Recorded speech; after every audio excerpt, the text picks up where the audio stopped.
The morning after her wedding, Lady Augusta Vere Mortlake sat at the breakfast table at Eastmere House and listened to her new family discuss the weather. Rain was expected before noon.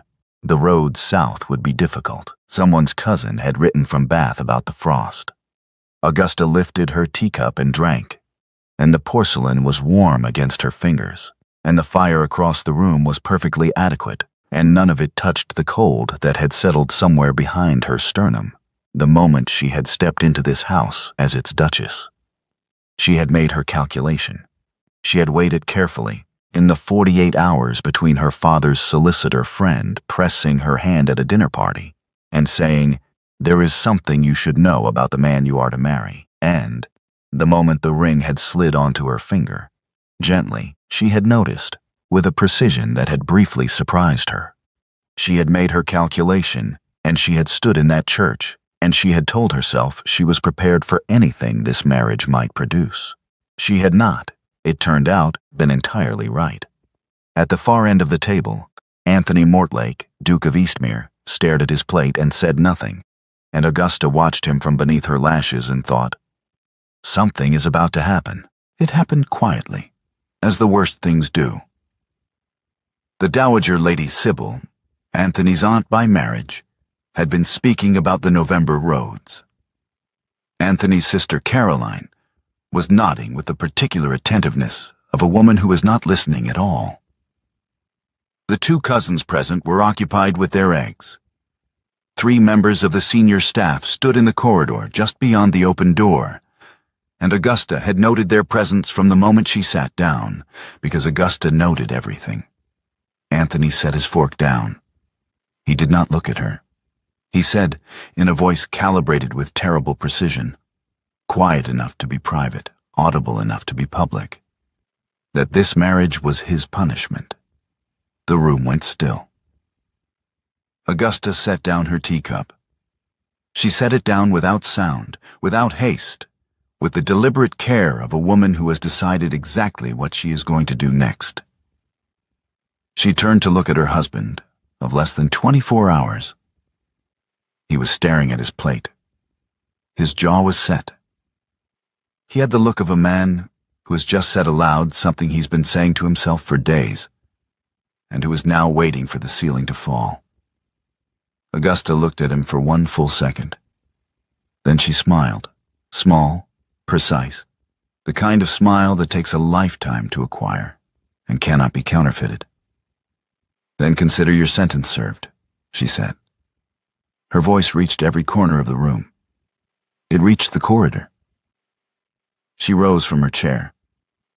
She did not run. She did not hurry. She walked past Anthony without looking at him again, past Lady Sybil, who had gone the color of old chalk, past Caroline, whose hand had frozen halfway to her coffee cup with an expression of barely suppressed delight on her face. Augusta walked out of the breakfast room and down the corridor and up the stairs to her own rooms, and she did not once change her pace. Behind her, Lady Sybil said, "Anthony." Just the one word, flat and appalled. Anthony said nothing. In the corridor, the senior staff had apparently found urgent business elsewhere. All 3 of them had evaporated with the swift efficiency of people who know that what they have just witnessed will be repeated at every dinner table in London within 48 hours, and who are already composing their accounts. Augusta's rooms at Eastmere were adequate. She had been shown them the previous afternoon by a housekeeper who had the manner of a woman braced for complaint, and Augusta had offered none, because she was not in the habit of complaining about things she could not yet change. The rooms had good light and a writing table that was too small, and she had already decided to address the second problem within the week. She sat at the writing table now and opened her commonplace book, a thick, battered volume that had traveled with her since her first marriage, its pages dense with notes, references, the occasional sketch of a parish register entry, and lines of personal reflection written in a hand so small it was effectively private code. She dipped her pen. She wrote 1 line. "Either I have made the worst mistake of my adult life, or the most interesting one." I will know by spring." She closed the book. She sat for a moment with her hands flat on the cover. She had been told about the legal claim 6 days ago. Her father's solicitor friend, a careful, kind man named Fellows, who had managed the Veer estate's final dissolution and who had known Augusta since she was 9 years old, had taken her aside at a dinner party 2 nights before her wedding and told her, in a low voice and with visible discomfort, that a Mr. Edgar Holcomb had filed a formal claim asserting descent from the Duke of Eastmere's great-uncle through a marriage the Mortlake family had always denied. If the claim was proven, it would strip Anthony of his title. It would also render his late mother's marriage legally invalid. Fellows had told her because he thought she deserved to know what she was walking into. He had not expected her to walk into it anyway. Augusta had thought about it for 2 days. She had thought about it with the same methodical attention she brought to a disputed parish register or a question of contested descent. Which was to say, she had laid out what she knew, identified what she did not know, and assessed the probability of various outcomes. The claim, as described by Fellows, had weaknesses. She could see them from where she stood. The question was whether the man she was about to marry was the kind of man who would ask her to help him, or the kind who would use her without telling her, or the kind who would be too proud to do either and simply lose. She had looked at Anthony Mortlake across a dinner table 3 weeks before their wedding and thought, intelligent, formal, and in considerable pain. Possibly all 3 are relevant. She had married him. And this morning he had said what he said, and she had said what she said, and now London would hear of it before the week was out. And Augusta sat at her writing table and thought, good. Let them hear it. The conversation that matters will happen tonight. She opened her desk drawer and took out the notes she had already begun. He came to her sitting room that evening at 8:30. Augusta heard his footsteps in the corridor. She had already learned the particular rhythm of his walk, the way it slowed slightly before a decision. And she did not turn from her desk. She was writing. She finished her sentence. "Augusta," Anthony said. She set down her pen and turned. He was standing in the doorway, still in his day clothes, which meant he had not dressed for dinner, which meant he had spent the afternoon in his study in the kind of determined misery that precludes domestic routine. He had no paper in his hand. He had come, she understood, intending to speak plainly, and the plainness was already costing him something. "You may come in," she said. He came in. He stood in the center of the room and looked at her, and she looked back, and the silence lasted long enough to become a statement. "I owe you an apology," he said.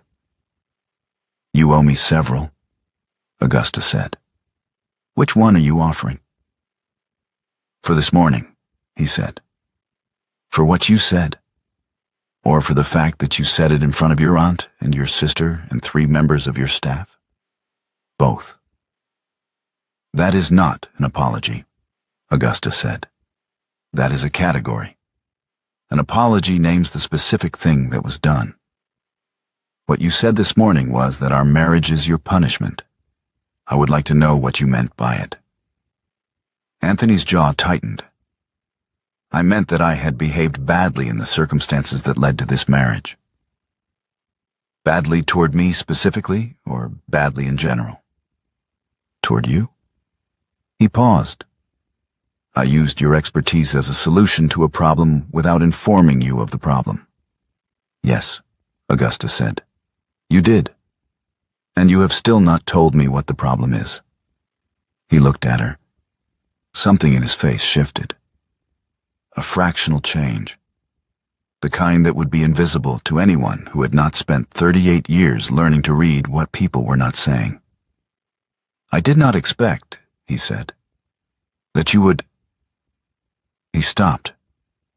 "That I would what?" that you would be capable of sustaining this conversation," he said. It came out before he had finished deciding to say it, and he heard it land, and his expression showed that he knew exactly how it sounded. Augusta was quiet for a moment. "You should have read my published work," she said, "before purchasing me. I will not refund the bride price, but I think the terms of the arrangement deserve renegotiation." Something happened in his eyes. It was not amusement. It was too complicated for amusement. But it was in the same family. "You have 3 monographs under your name," he said. "I have 4, Augusta said. "The 4th was published in March. Your solicitors were evidently working from an outdated reference." A silence. Then Anthony reached into the inner pocket of his coat and withdrew a folded document. He crossed to her desk and placed it between them without speaking. Augusta looked at him for one moment. Then she picked it up and read it. She read it completely, without expression, without hurry. The fire settled in the grate. Anthony stood across the desk and waited with the particular stillness of a man who has been waiting for this moment for 3 weeks and has no idea what comes next. Augusta set the document down. "I have known about this for 6 days," she said. "Mr. Fellows told me the night before our wedding, which means I have been on your side for 6 days longer than you have had the wit to notice." Anthony was very still. "The claim rests on 3 pillars," Augusta continued. She took a fresh sheet of her own stationery from the desk. "The first is the assertion that your great-uncle contracted a valid marriage in 1789 that your family suppressed. The second is the baptismal record that Holcomb's solicitors have produced, which purports to document a child of that marriage. The third is the chain of descent from that child to Mr. Holcomb himself." She picked up her pen and began to write. "The third pillar is the easiest to examine and the least likely to be the forgery, which means we begin with the second. We need the original register from which that entry was taken." "Cumberland," Anthony said. His voice was different now. "The parish is in Cumberland, St. Cuthbert's, near Penrith. Then we will need to go to Cumberland." Augusta wrote the parish name. "The first pillar, the marriage itself, depends on whether there are witnesses or secondary documentation. Who was your great-uncle's solicitor?" Anthony sat down on the edge of her desk. It was not a conscious decision, she thought. His legs simply placed him there because the situation required proximity.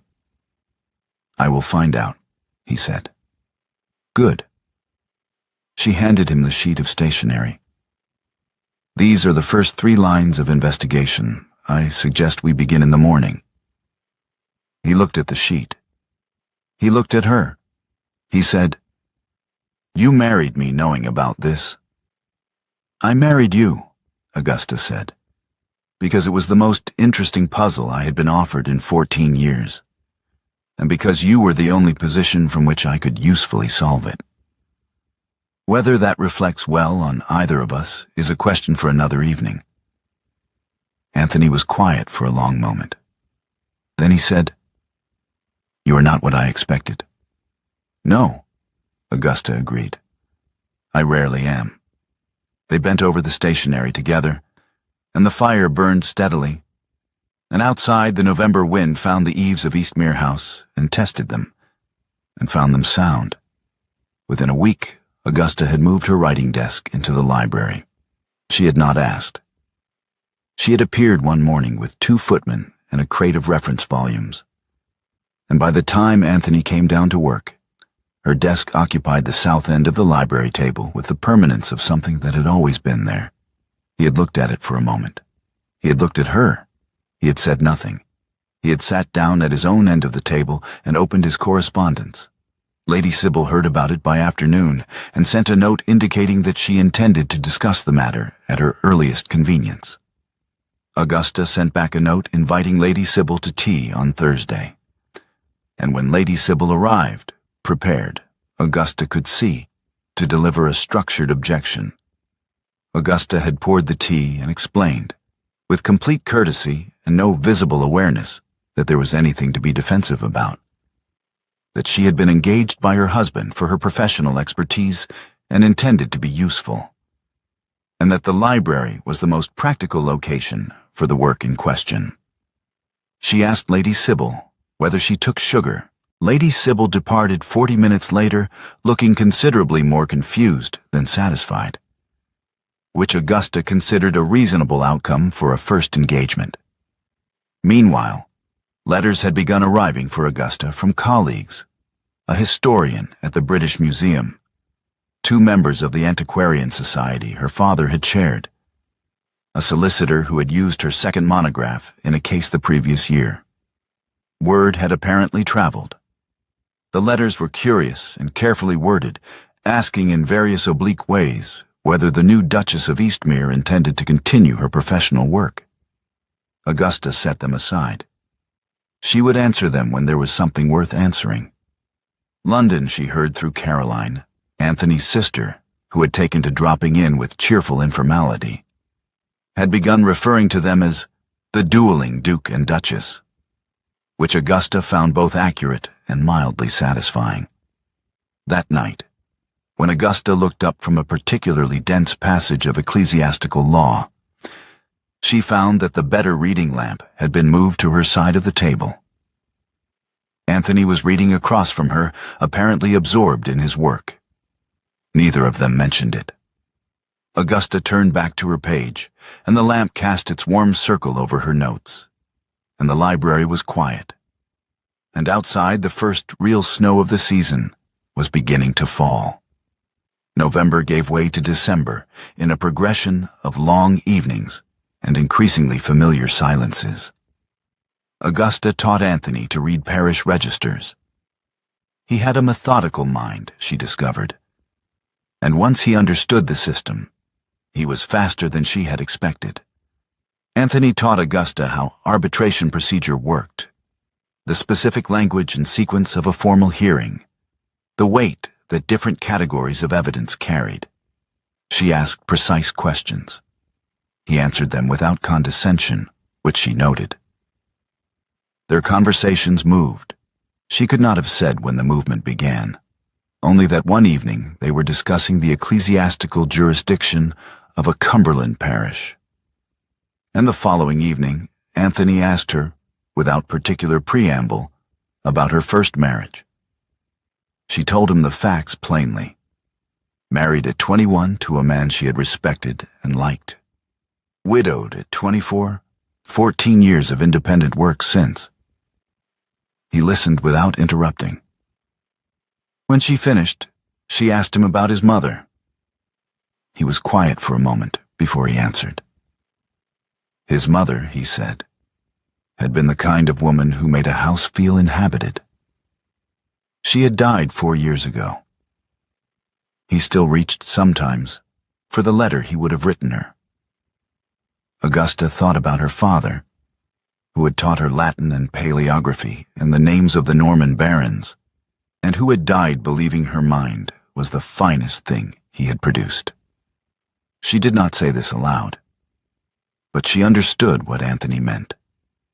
One evening in late November, they argued, with genuine and increasing heat, about whether law and justice were the same thing.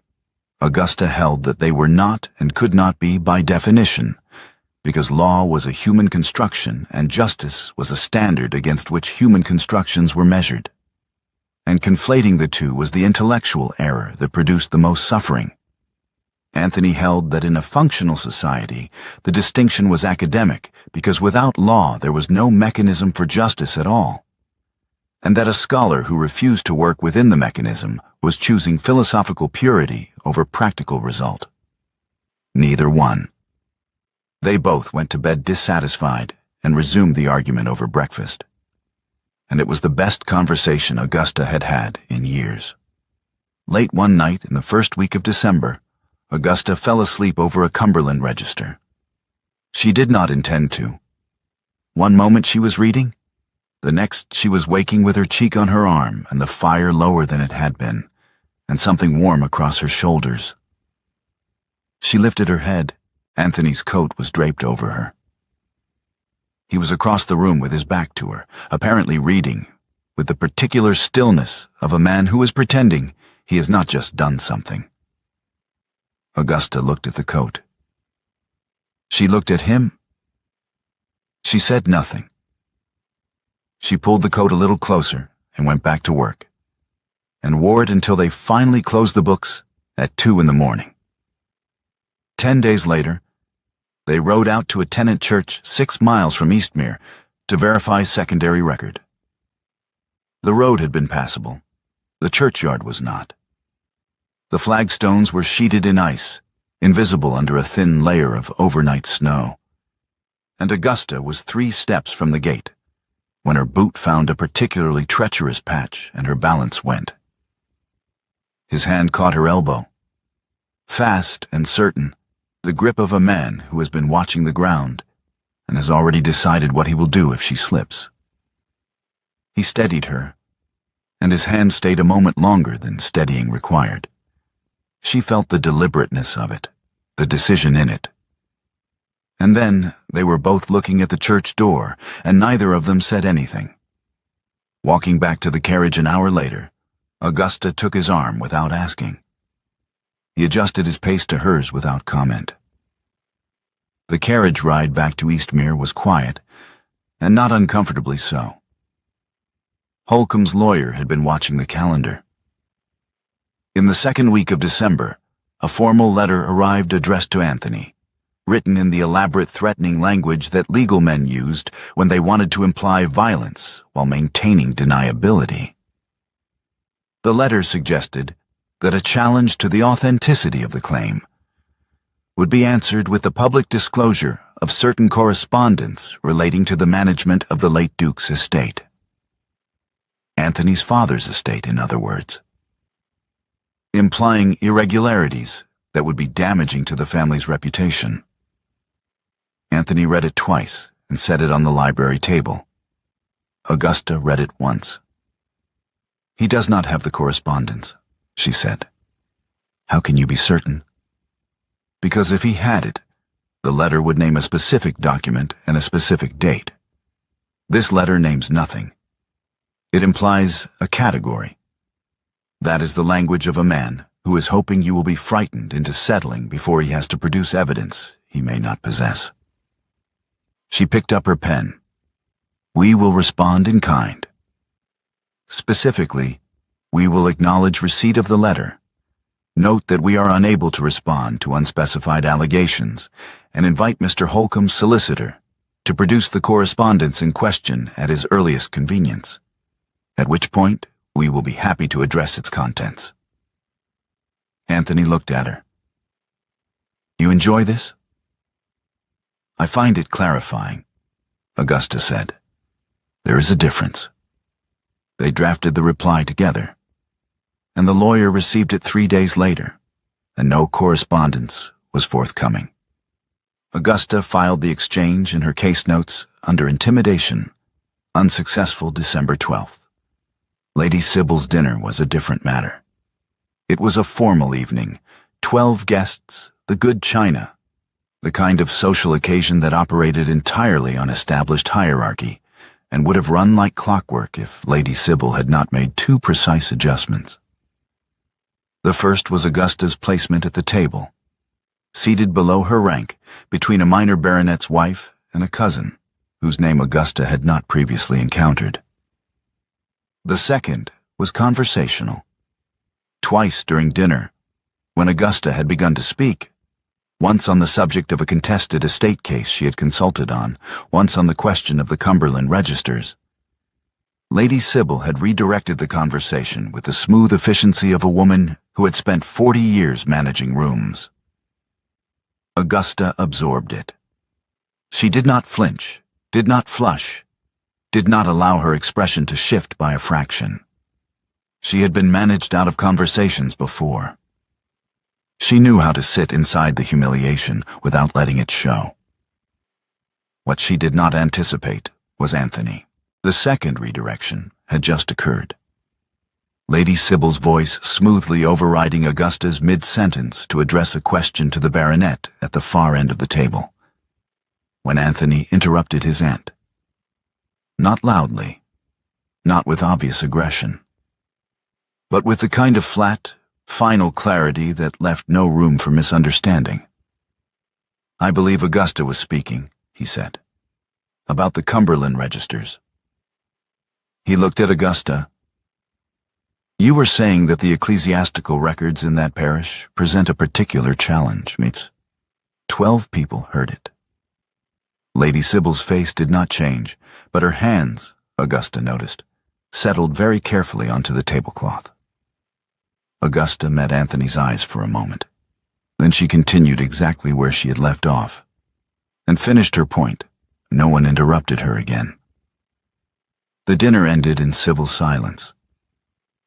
On the carriage ride back to Eastmere, they did not discuss what had happened. There was nothing to discuss exactly.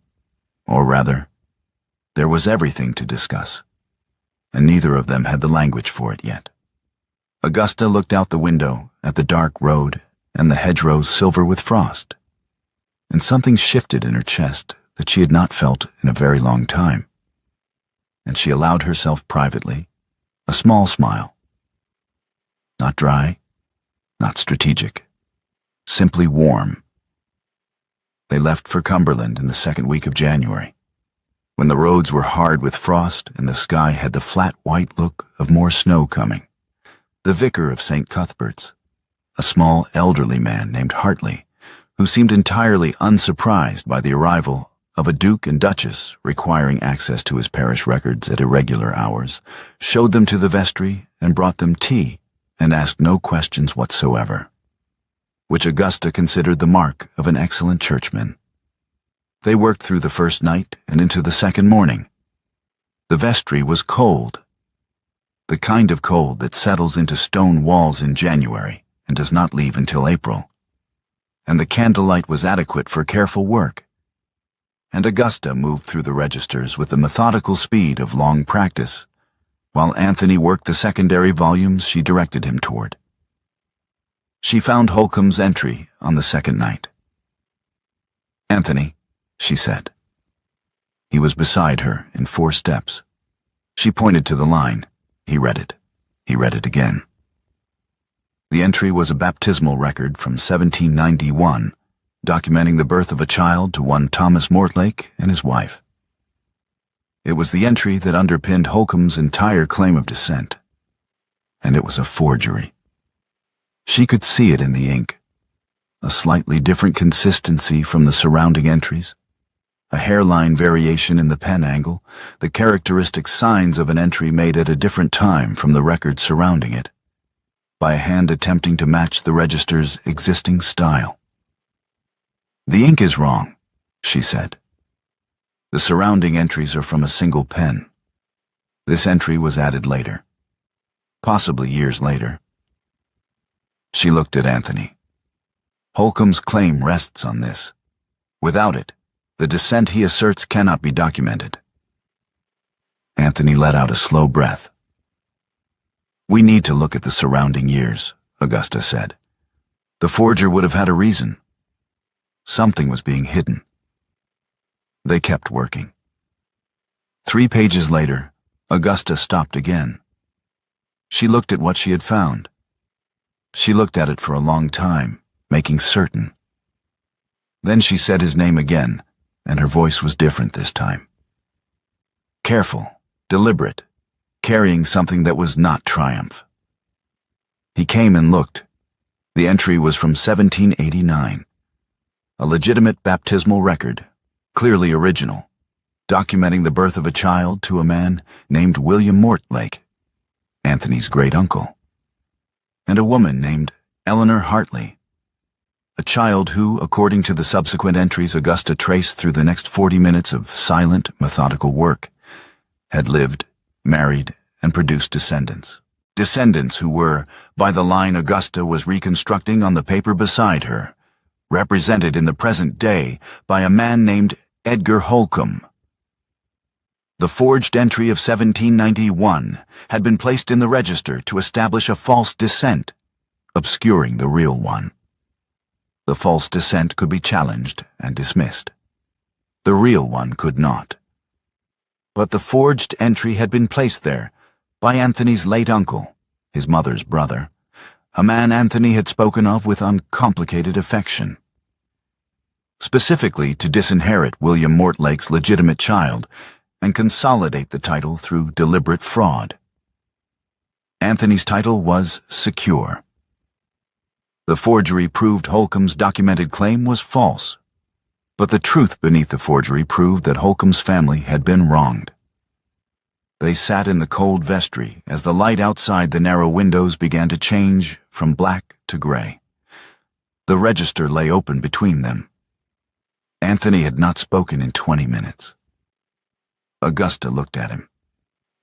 He was sitting very still, and his face had the look of a man who has just watched the ground shift under his feet and is waiting to discover whether it will hold.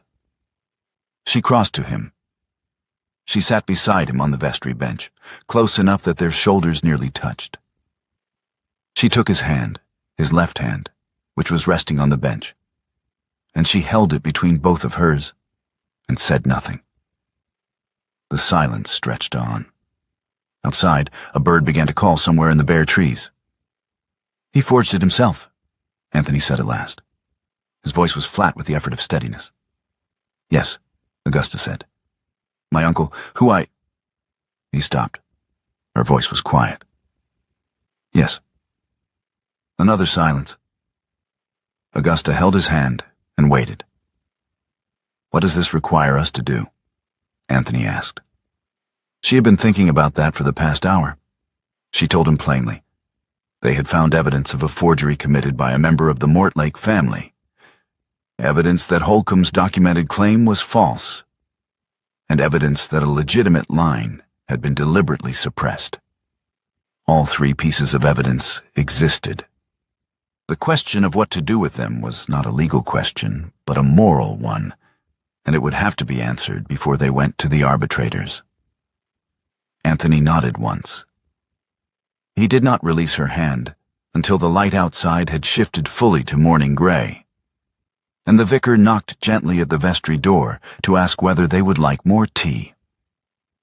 The journey home took 2 days. On the first evening, stopped at an inn while fresh snow made the road impassable. Anthony said that there was perhaps a way to enter only the portion of the evidence that disproved Holcomb's forged claim, and to approach the question of the legitimate line privately, without the arbitration court. Augusta looked at him across the small table in the inn's parlor. "You mean suppress the second part of what we found," she said. "I mean, address it through a separate channel."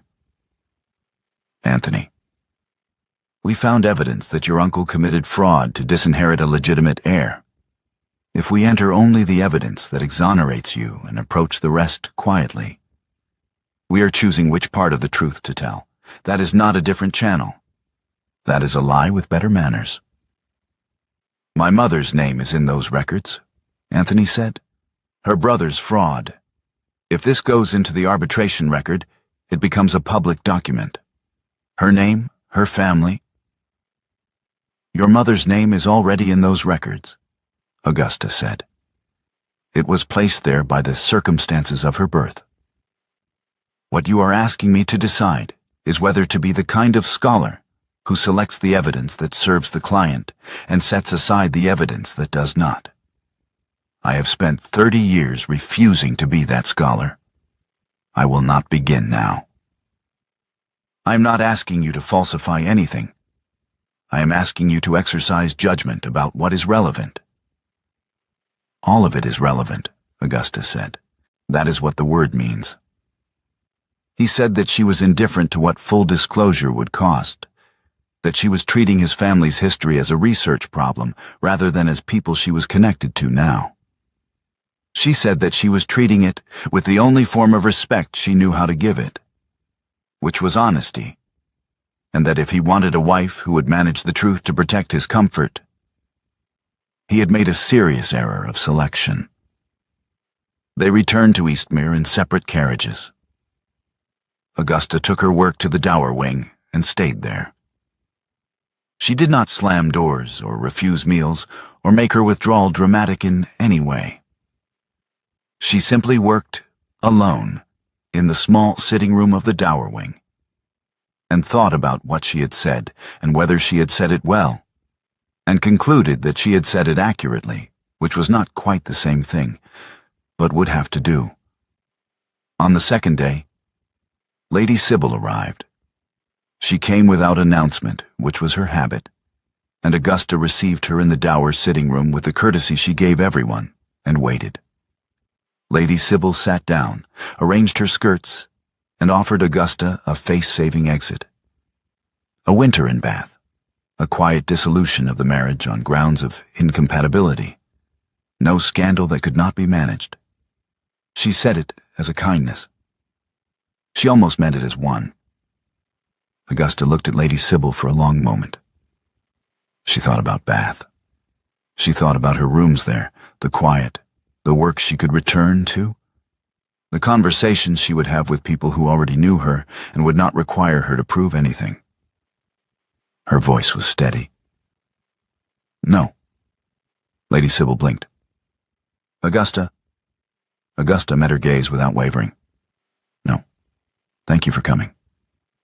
Lady Sybil left. Augusta returned to her desk. She had not declined because of love. She was too careful with words to use that one yet. She had declined because she had looked at the evidence of who Anthony was and what he was capable of, and she was not yet finished with the question.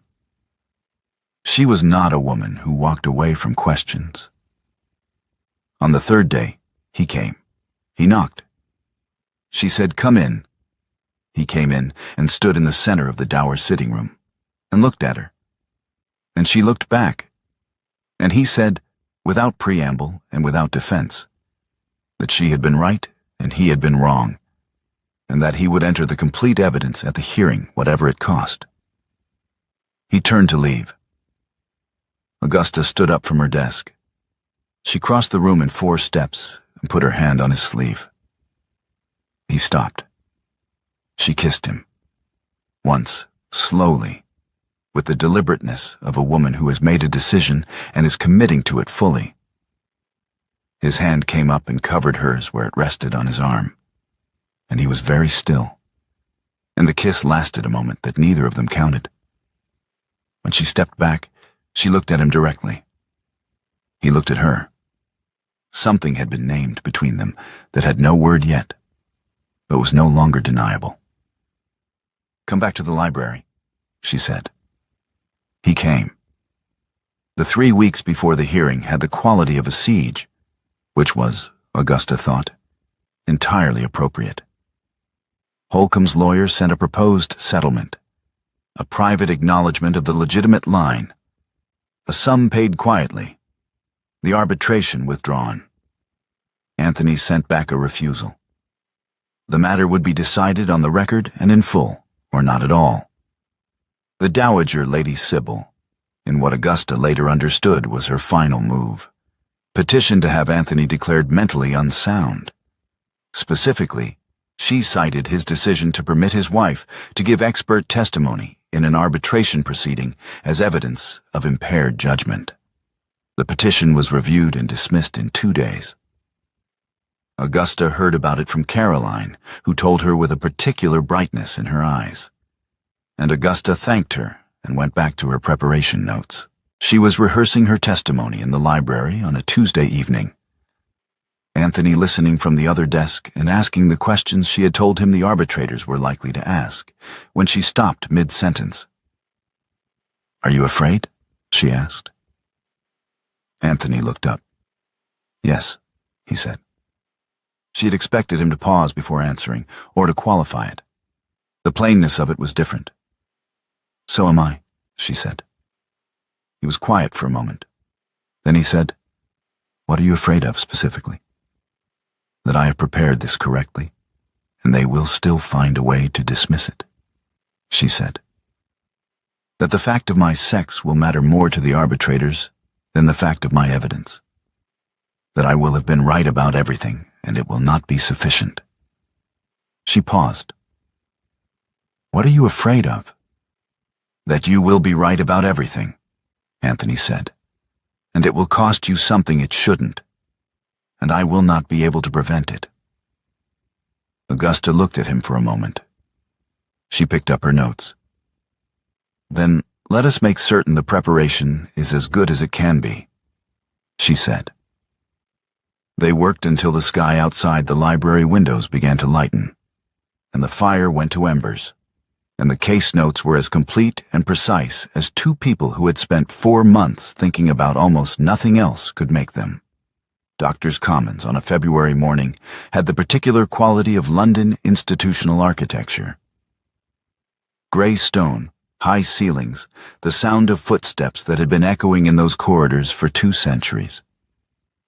Augusta walked in beside Anthony and felt the room register her, assess her, and begin to form its conclusions, all in the space of 10 seconds. She was familiar with the process. The arbitration chamber was not large. The 3 arbitrators sat at the front. Holcomb's legal team occupied one side of the room. She recognized the lead lawyer, a man named Carver, from his correspondence, and he recognized her from her published work, which she could see in the fractional adjustment of his expression when she entered. He had prepared, she thought, for a wife defending a husband. He had not prepared for what was actually coming. Anthony's solicitor presented the formal structure of the case. Carver presented Holcomb's claim. Augusta sat and listened and made 3 small marks in her notes. When it was her turn, she stood. She presented her testimony in 3 parts.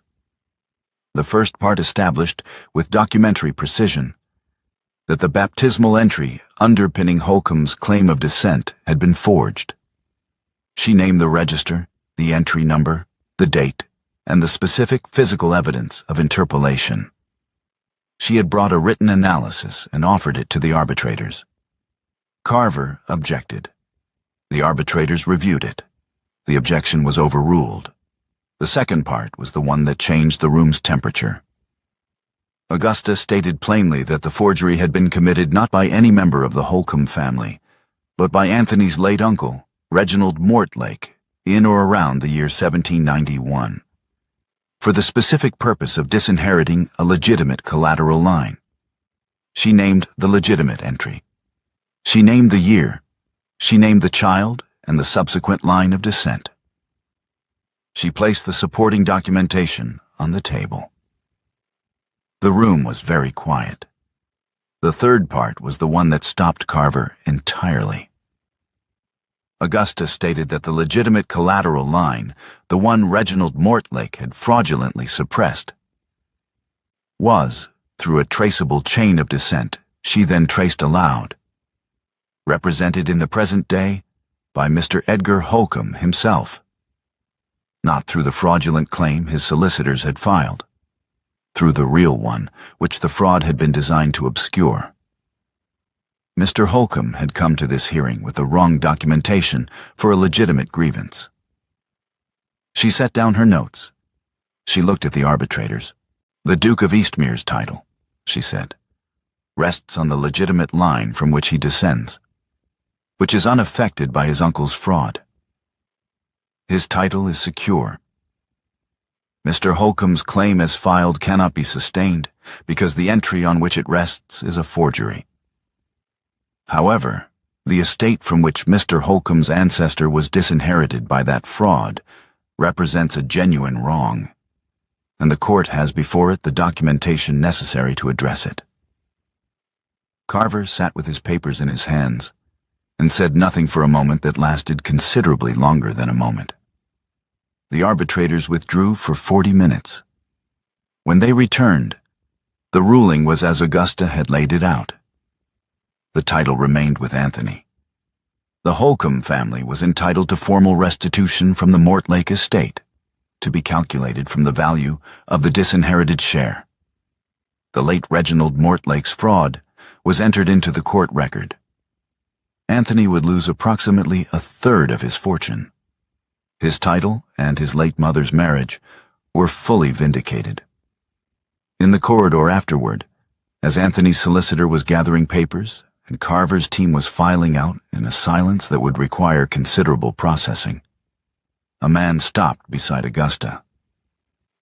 He was perhaps 50, with a direct, weathered face and the manner of someone who had spent considerable time and money on a fight he was not certain he would win. Edgar Holcomb looked at Augusta and said, "I came into this room expecting a duchess to defend her husband." "I know," Augusta said. "I found a scholar who told the truth that cost her as much as it cost me." He paused. "I am grateful for it." Augusta looked at him. "Your ancestor was wronged," she said. "That is simply a fact. It wanted acknowledging." Holcomb nodded once, with the gravity of a man receiving something he had been owed for a long time. He moved away. Anthony, Augusta realized, had been standing at the end of the corridor, watching, and had not moved. The steps outside Doctors' Commons were flooded with February sun, thin, winter pale but genuine, the first real sun in weeks. Augusta stood at the top of the steps and let it fall on her face for a moment. Behind her, she heard Anthony's footsteps.